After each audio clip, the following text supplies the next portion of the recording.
Hello दोस्तों, आप लोगों का फिर से मेरे यूट्यूब चैनल पर स्वागत है। आज हम लोग पढ़ने वाले हैं लुसेंट समाज विज्ञान बुक का फिजिक्स वाला पोर्शन। अगर हमसे क्वेश्चन के लेवल की बात करें तो हम पाते हैं कि ये question UPPCS, Bihar PCS, MPPCS, UKPCS, UPSI, UPP, SSC और अन्य प्रतियोगी परीक्षाओं में पूर्व में पूछे जा चुके हैं और भविष्य में पूछे जाने की संभावना है। तो आइए हम देखते हैं पहला क्वेश्चन। एक बीकर में पानी पर बर्फ तैर रही है। जब बर्फ पूर्णतः पिघल जाएगी तो बीकर में पानी का जो तल होगा वह क्या होगा? बढ़ेगा, घटेगा, उतना ही रहेगा, पहले बढ़ेगा बाद में घटेगा। सपोज दैट हम एक बीकर लेते हैं। बीकर में कुछ पानी है, उसमें एक बर्फ़ का टुकड़ा डालते हैं। बर्फ़ का टुकड़ा डालने के बाद यहाँ पर आर्किमिडीज का जो सिद्धांत है, आर्किमिडीज का जो सिद्धांत है वह यह कहता है कि जब हम किसी टुकड़े को किसी तरल में डालते हैं तो वह टुकड़ा अपने भार के बराबर ही क्या करता है, तरल या जल विस्थापित कर देता है। इस वजह से उसके पिघलने के उपरांत भी उसके तल में कोई परिवर्तन नहीं होगा, यानी कि वो जो तरल है जो विस्थापित हुआ है उसके तल में कोई परिवर्तन नहीं होगा, यानी कि वह पूर्ववत ही बना रहेगा। इस वजह से इसका जो आंसर हो जाएगा वह सी हो जाएगा, 3। हम अगला क्वेश्चन देखते हैं। एक बीकर एक हम अगला क्वेश्चन देखते हैं। जब किसी बोतल में पानी भरा जाता है तो उसे जमने दिया जाता है तो बोतल टूट जाती है। हम यह पढ़े हैं और यह खूब जानते भी हैं बढ़िया से कि जब किसी पानी को किसी बोतल में डाल दें और उसे फ्रिज में रख दें काफ़ी लंबे समय तक, बहुत कम टेम्परेचर पे, तो वह बोतल क्या होता है, टूट जाता है। तो टूटने के पीछे मूल कारण ये होता है कि पानी जमने के उपरांत उसका जो आयतन होता है वह क्या होता है, बढ़ जाता है। आयतन बढ़ने की वजह से यानी कि उसमें पानी में फैलाव उत्पन्न होता है, फैलाव, ठीक ना। फैलाव उत्पन्न होने की वजह से बोतल क्या होता है, टूट जाता है। तो यानी कि पानी जमने पर क्या होता है, फैलता है। अगला क्वेश्चन देखते हैं। सड़क पर चलने की अपेक्षा बर्फ पर चलना कठिन है क्योंकि बर्फ में सड़क की अपेक्षा घर्षण कम होता है। कहने का मतलब ये है कि जो हम क्रियाबल लगा रहे हैं, क्रियाबल जो पैर से लगाया जा रहा है किस पे, बर्फ के टुकड़े पे या बर्फ पे लगाया जा रहा है, उसकी प्रतिक्रिया में जो प्रतिक्रिया बल लगाया जा रहा है बर्फ के द्वारा वह एक प्रकार का घर्षण बल है। क्या है, घर्षण बल। तो घर्षण बल जब कम लगेगा यानी कि क्रिया प्रतिक्रिया के बीच में जब तालमेल नहीं होगा बढ़िया से, तो क्या होगा, पैर फिसलने लगेगा, यानी कि बर्फ पे चलना क्या होगा, कठिन हो जाएगा। ये कठिन होने की वजह से हमें बर्फ पे जो चलना, जो हम रोड पे चल पाते हैं या किसी अदर जगह पे चल पाते हैं, जितनी आसानी से हम चल पाते हैं उतनी आसानी से हम बर्फ पे नहीं चल पाएंगे, यानी कि जो प्रतिक्रिया बल है यानी कि जो घर्षण बल है वह काफ़ी कम होता है सड़क की तुलना में बर्फ पर। क्वेश्चन देते हैं। एक नदी में चलता हुआ जहाज समुद्र में आता है तब जहाज का स्तर पहले जितना होगा थोड़ा ऊपर आएगा, थोड़ा नीचे आएगा, ऊपर या नीचे होगा, जो उसमें पड़े हुए भार पर निर्भर करता है। कहने का मतलब ये है कि जब मान लो सपोज दैट एक नदी है, इसमें से एक जहाज, ये समुद्र है, समुद्र में आता है, तो क्या होगा, थोड़ा सा ऊपर उठेगा। ऊपर इसलिए उठेगा कि नदी के पानी के तुलना में, नदी के पानी के तुलना में समुद्र का जो पानी होता है वह खारा होता है। खारा होने का मतलब है कि उसमें अशुद्धि ज़्यादा होती है, यानी सीगल जो होता है वह क्या होता है, ज़्यादा होता है। ज़्यादा होने की वजह से जल की जो डेंसिटी होती है, समुद्र के जल की जो डेंसिटी होती है, घनत्व जो होता है वह ज़्यादा होता है। इस वजह से नदी से जब समुद्र में जहाज प्रवेश करेगा तो थोड़ा ऊपर आएगा, यानी कि थोड़ा ऊपर उठता है, थोड़ा सा। अगला क्वेश्चन देखते हैं। लोहे की कील पारे में क्यों तैरती है जबकि पानी में डूब जाती है? तो लोहे का एक कील है, इसकी जो डेंसिटी है वह क्या है, पारे से, पारा से डेंसिटी इसका क्या होता है, कम होता है। इस वजह से क्या होता है, यह पारे पे तैरता है, जबकि पानी से इसकी जो डेंसिटी होती है, घनत्व, वह क्या होती है, ज़्यादा होती है। इस वजह से वह पानी में डूब जाता है। तो लोहे का घनत्व पानी से अधिक, पारे से कम। इसका जो तीसरा आंसर है वह सही है। अगला क्वेश्चन देखते हैं। पानी का घनत्व अधिकतम है 100 डिग्री सेल्सियस पर, 4 डिग्री सेल्सियस पर, 0 डिग्री सेल्सियस पर, -60 डिग्री सेल्सियस पर। तो जो 4 डिग्री सेल्सियस होता है उस पर क्या होता है, पानी का जो घनत्व होता है अधिकतम होता है, आयतन जो होता है, आयतन वह क्या होता है, न्यूनतम होता है। यानी कि अगर हम 0 डिग्री सेल्सियस से 4 डिग्री सेल्सियस और आगे सपोज दैट आगे कुछ भी मान लेते हैं, मतलब 10 डिग्री सेल्सियस तक जाते हैं, तो यानी कि इधर क्या होगा, आयतन धीरे धीरे कम होगा और यहाँ धीरे धीरे बढ़ेगा।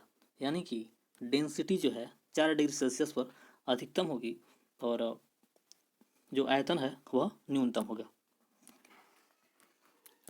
अगला क्वेश्चन देखते हैं। वस्तु की मात्रा बदलने पर अपरिवर्तित रहेगा। कहने का मतलब ये है कि एक हम शीशे का टुकड़ा लेते हैं, इसको 10 टुकड़े में तोड़ देते हैं।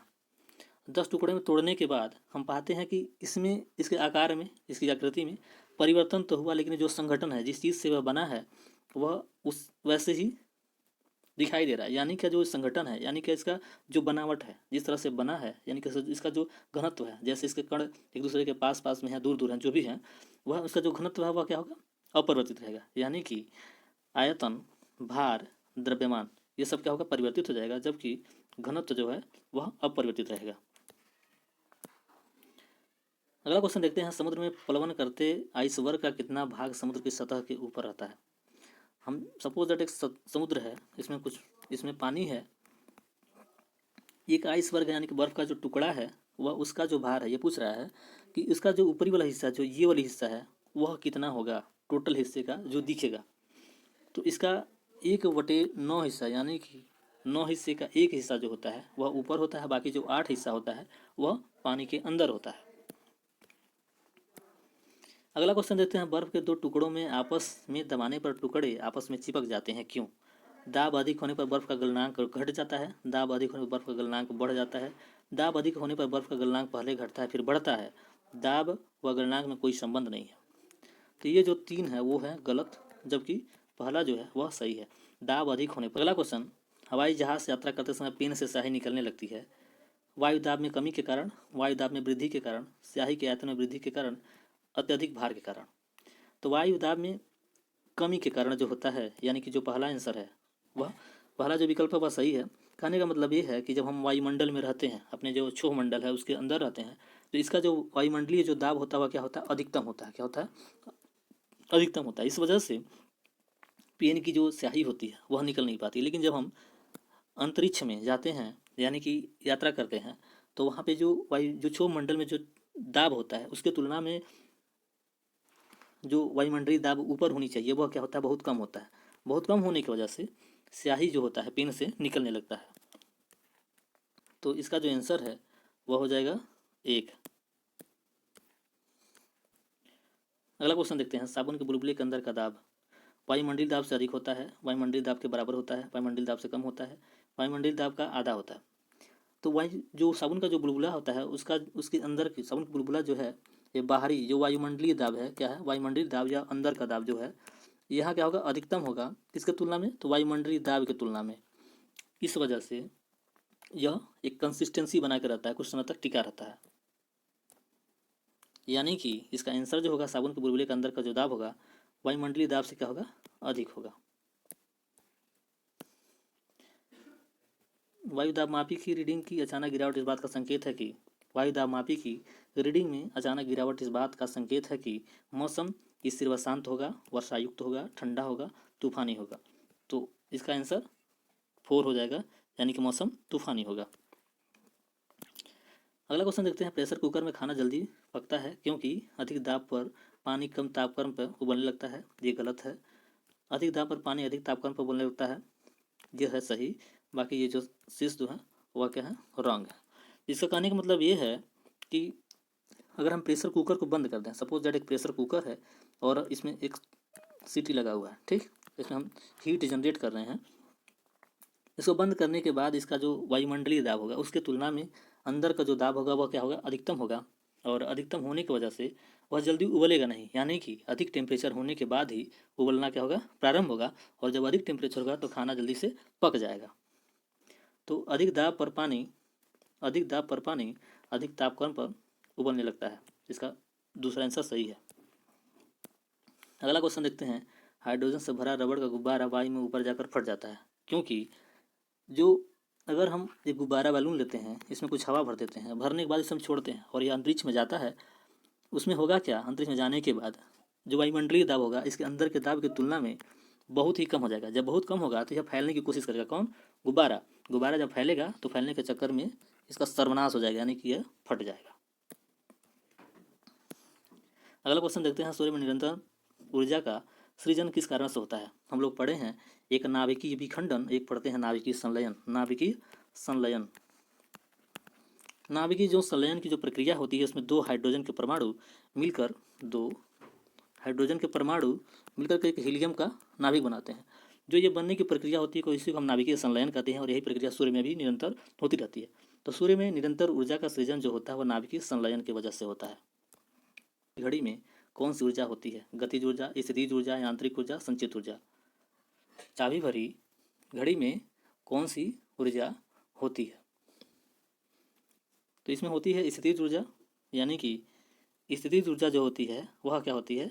जब हम चाबी भर देते हैं तो इसमें जो ऊर्जा होती है जिस वजह से वो चलता है वह स्थितिज ऊर्जा होती है। अगला क्वेश्चन देखते हैं, जब हम रबड़ के गद्दे वाले सीट पर बैठते हैं या गद्दे पर लेटते हैं तो आकार परिवर्तित हो जाता है। ऐसे पदार्थ में पाया जाता है कौन सी ऊर्जा? गतिज ऊर्जा, स्थितिज ऊर्जा, विखंडन ऊर्जा, संचित ऊर्जा। तो इसका भी आंसर स्थितिज ऊर्जा ही होगा।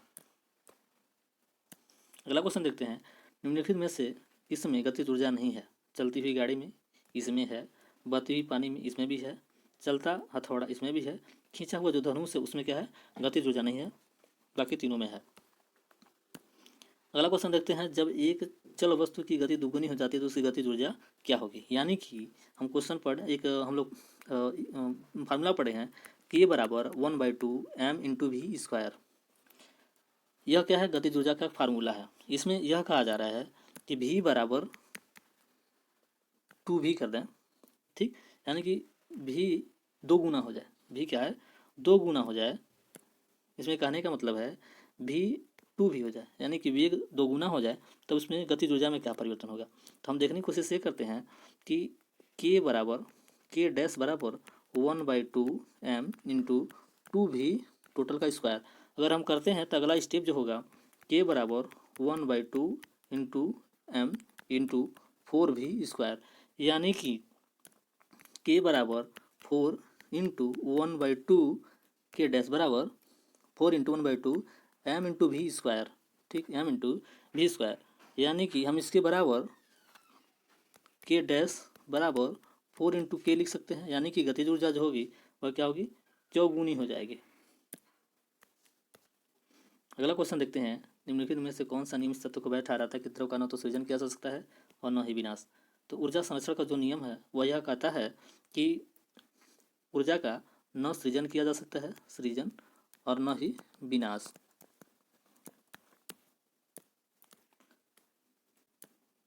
अगला क्वेश्चन देखते हैं, साइकिल चलाने वाला मोड़ लेते समय क्यों झुकता है? साइकिल और आदमी की गति समान होनी चाहिए वरना साइकिल फिसल जाएगी। वह झुकता है ताकि गुरुत्व केंद्र आधार के अंदर बना रहे, वह उसे गिरने से बचाएगा। वह झुकता है ताकि वक्र मार्ग पर चलने के लिए पहियों पर दबाव डाला जा सके। वह झुकता है ताकि वक्र को और तेजी से पार कर सके। उसका जो आंसर है वह हो जाएगा बी, यानी कि वह झुकता है ताकि गुरुत्व केंद्र आधार के अंदर बना रहे, वह उससे गिरने से बचाता है। सपोज दैट एक गोला बनाते हैं, यानी कि एक वृत्त बनाते हैं और इसमें एक सेंटर जनरेट करते हैं। इसमें जो बाहर से अंदर की तरफ जो बल लगता है, बाहर से अंदर की तरफ, वह होता है अभिकेंद्रीय बल।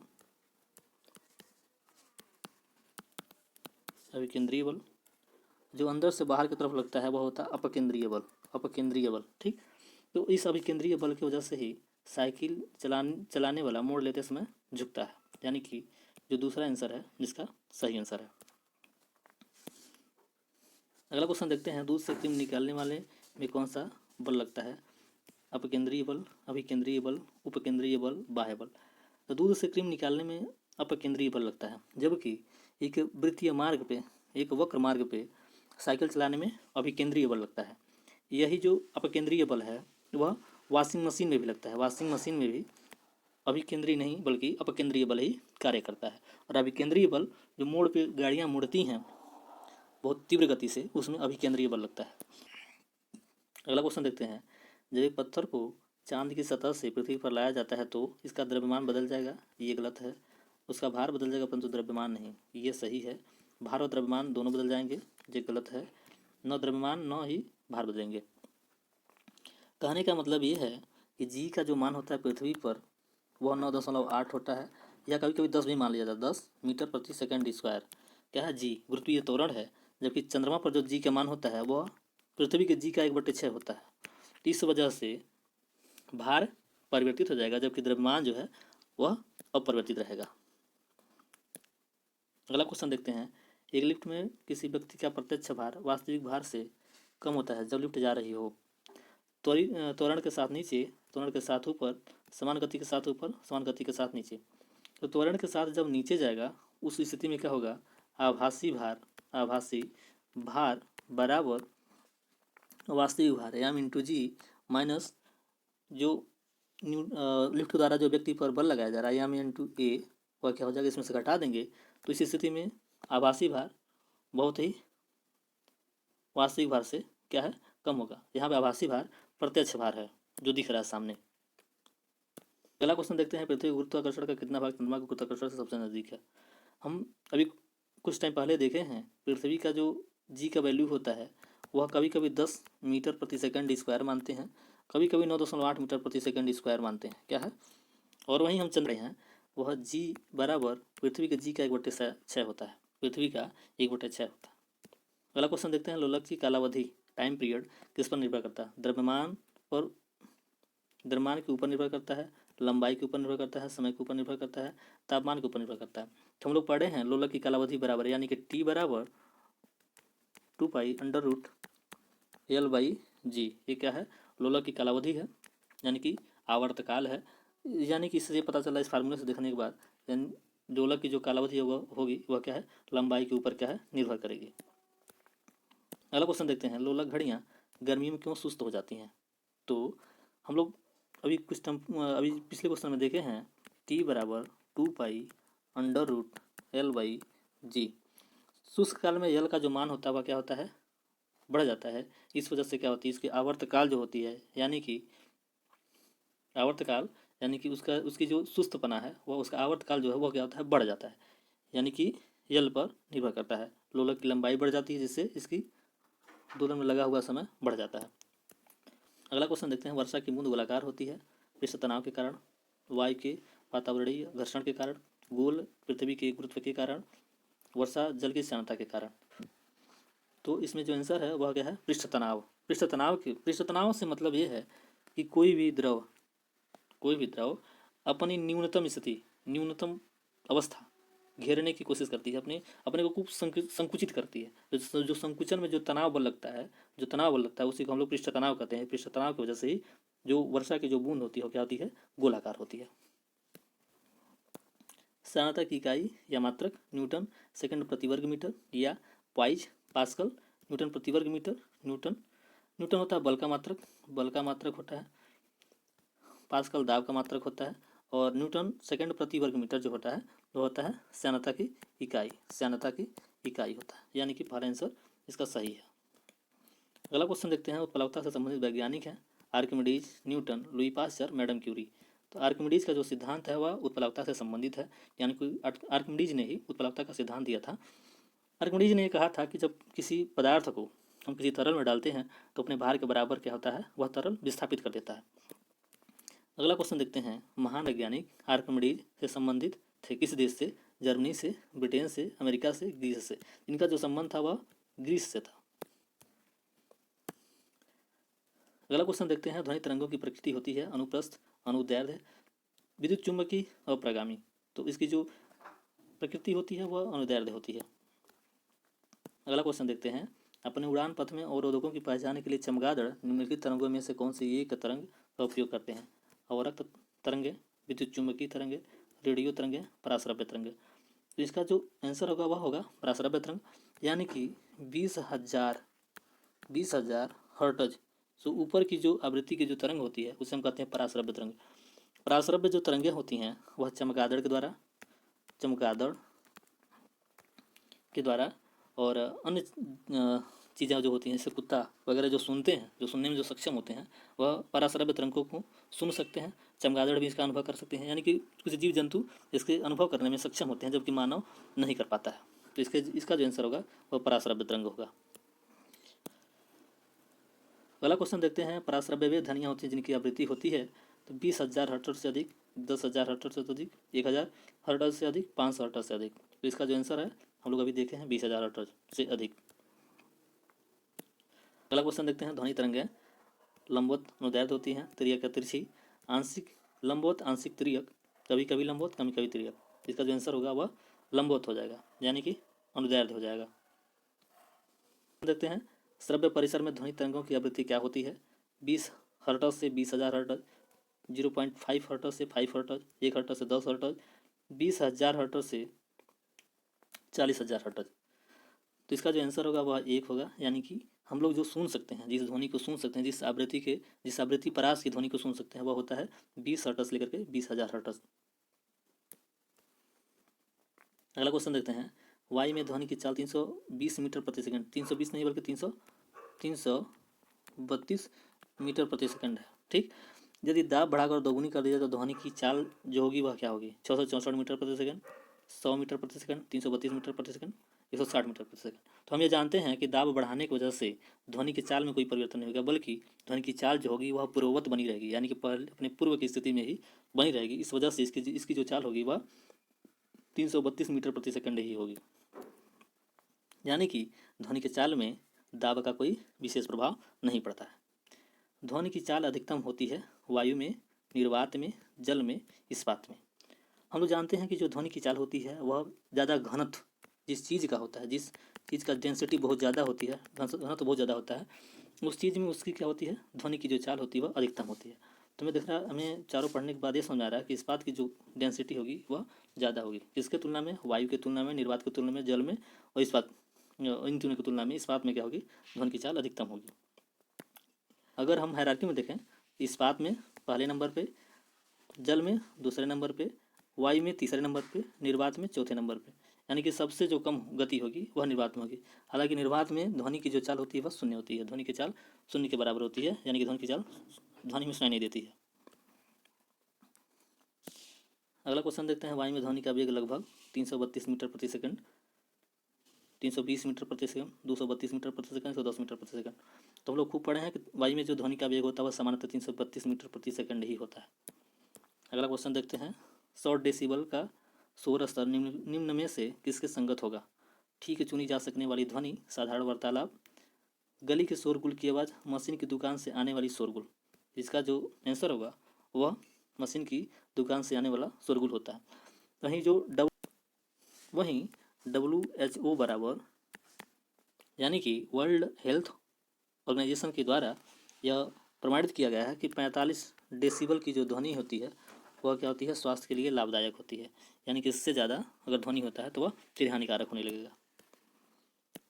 अगला क्वेश्चन देखते हैं, एक सितार और बांसुरी पर एक ही स्वर बजाया जाए तो उनमें उत्पन्न ध्वनि का भेद निम्न में से अंतर के कारण किया जा सकता है? गुरुत्व, प्रबलता, गुणता, केवल तारत्व और प्रबलता, केवल ध्वनि प्रबलता, केवल ध्वनि गुणता। तो जो ध्वनि क्वालिटी है, इस क्वालिटी के वजह से हमें सितार और बांसुरी पर एक ही स्वर बजाए जाने के उपरांत भी उत्पन्न जो ध्वनियाँ होंगी उनमें हम भेद कर पाएंगे, यानी कि अंतर कर पाएंगे। अगला क्वेश्चन देखते हैं, एक जेट वायुयान 2 मैक के वेग से हवा में उड़ रहा है, जब ध्वनि का वेग 332 मीटर प्रति सेकंड है तो वायुयान की चाल होगी कितनी? तो हम जानते हैं 1 मैक बराबर 332 मीटर प्रति सेकंड, तो 2 मैक बराबर 664 मीटर प्रति सेकंड। डेसिबल इकाई का प्रयोग किया जाता है प्रकाश की गति के लिए, ऊष्मा की तीव्रता के लिए, ध्वनि की तीव्रता के लिए, रेडियो तरंगों की आवृत्ति के लिए। तो इसका जो है आंसर ध्वनि की तीव्रता के लिए। अगला क्वेश्चन देखते हैं, ध्वनि तरंग किसके कारण प्रतिध्वनियाँ उत्पन्न करते हैं? आवर्तन, अपवर्तन, विवर्तन, परावर्तन, इनमें से कोई नहीं। परावर्तन की वजह से। अगर कोई दीवार है, यहाँ पे कोई प्रेक्षक है और वह आवाज़ निकालता है, टकरा करके आवाज़ आती है, यानी कि इसका रिफ्लेक्शन जो है परावर्तन, उस परावर्तन की वजह से क्या होगा? आवाज़ उसे दोबारा सुनाई देगी। अगला क्वेश्चन देखते हैं, सोनार अधिकांशतः प्रयोग में लाया जाता है अंतरिक्ष यात्रियों द्वारा, डॉक्टरों द्वारा, इंजीनियरों द्वारा, नौसंचालकों द्वारा। तो इसका आंसर होगा नौसंचालकों द्वारा। सोनार में हम प्राध्वनिक पराश्रव्य तरंगों का प्रयोग करते हैं, इस वजह से इनमें क्या होती है? समुद्र की गहराई या किसी छिपी हुई वस्तु की स्थिति जानने के लिए सोनार का प्रयोग किया जाता है, जिसमें पराश्रव्य तरंगों का प्रयोग किया जाता है। अगला क्वेश्चन देखते हैं, किसी ध्वनि स्रोत की आवृत्ति में होने वाला उतार चढ़ाव को कहते हैं? रमन प्रभाव, डॉपलर प्रभाव, क्रॉम्पटन प्रभाव, प्रकाश विद्युत प्रभाव। तो इसका आंसर होगा डॉपलर प्रभाव। इसी डॉपलर प्रभाव की वजह से ही हमें कोई ट्रेन अगर आ रही हो अपने तरफ, किसी व्यक्ति की तरफ कोई ट्रेन आ रही हो, तो उसकी जो सीटी होगी वह बढ़ते हुए क्रम में सुनाई देगी, वहीं अगर कोई ट्रेन किसी प्रेक्षक से दूर जा रही हो तो उसकी जो सीटी है, उसकी आवाज़ जो है वह धीरे धीरे कम होती दिखाई देगी, कम कम सुनाई देगी, इस वजह से कि यह डॉपलर प्रभाव की वजह से ये घटनाएं होती हैं। कोई वीडियो पसंद आता है तो आप वीडियो को लाइक करिए, दोस्तों से शेयर करिए और चैनल को सब्सक्राइब करिए। धन्यवाद।